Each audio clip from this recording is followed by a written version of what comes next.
Send करा तुमच्या मित्रांना जे प्लॅन करत आहे देवबाग मालवण फिरायचा, पण भौगोलिकरित्या माहीत नाही कुठे स्पॉट कुठे आहेत. तर टेन्शन घेऊ नका, मी आहे ना इन डिटेलमध्ये तुम्हाला सांगेल की मालवणचा प्लॅन कसा करता येईल. चला तर मग बघूया.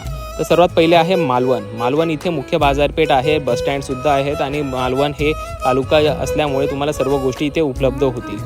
त्यानंतर आहे जय गणेश मंदिर. तर जय गणेश मंदिर हे एकदम हाकेच्या अंतरावर असल्यामुळे तुम्ही तिकडे नक्कीच व्हिजिट करा आणि गणपती बाप्पाचे दर्शन घेऊन सुरुवात करा. त्यानंतर येथे रॉक गार्डन. तर हा सनसेटसाठी उत्तम असा स्पॉट आहे. तर तुम्ही इथे संध्याकाळी 4:30च्या पुढे नक्कीच व्हिजिट करू शकता आणि इथे रात्री लेझर लाईट शोसुद्धा होतो. तर त्यानंतर आहे राजकोट फोर्ट. तर हा सध्या अंडर मेंटेनन्स असल्यामुळे तुम्हाला इथे व्हिजिट करणे थोडंसं अवघड जाईल. त्यानंतर येतो सिंधुदुर्ग किल्ला. तर सिंधुदुर्ग किल्ला ह्याचं ऐतिहासिक महत्त्व खूप आहे.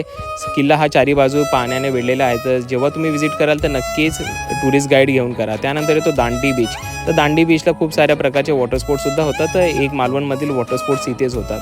त्यानंतर जर तुम्ही तसं पुढे जाल तर तुम्हाला दिसेल की तारकर्लीच्या रस्त्यावरून तुम्ही जाताना एका बाजूने तुम्हाला अरबी समुद्र लागेल आणि डाव्या बाजूने तुम्हाला कर्लीची खाडी लागेल आणि रस्ता खूपच निमुळता होत जातो, कारण का नदी आणि समुद्राचा पुढे जाऊन संगम होतो. तो जो संगम आहे ते देवबाग गावाचा एंड आहे. तर तिकडे तुम्ही बघू शकतात की नदी आणि समुद्र एकत्र येतो. तर त्या ठिकाणी आहे सिगलबर्ड आयलँड, त्याच्यानंतर सुनामी बीच. तर सुनामी बेटावर वॉटर स्पोर्ट्स वगैरे होतात आणि त्यानंतर जेव्हा तुम्ही बोटिंगला जाल तर बोटिंगमध्ये तुम्ही निवती रॉक, भोगवे बीच आणि लाईट हाऊस या गोष्टी तुम्ही तिकडे व्हिजिट करू शकता.